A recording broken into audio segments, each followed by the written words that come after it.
Hi guys, welcome back to my channel. Today's tutorial is I'm going to show you how to use your mobile phone to see how much watch hours you have and how many subscribers you have. So just go to Google and type YouTube Studio,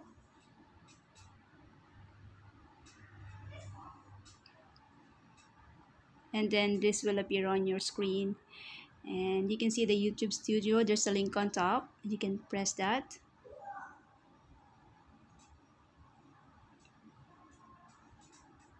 Then just wait, and this will appear on your screen. I will zoom it so you can see, and if you can see this dollar sign, just click that and this will appear.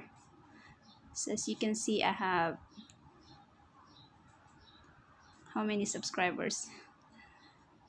Okay, I have 316 and I have 402 watch hours on my YouTube account.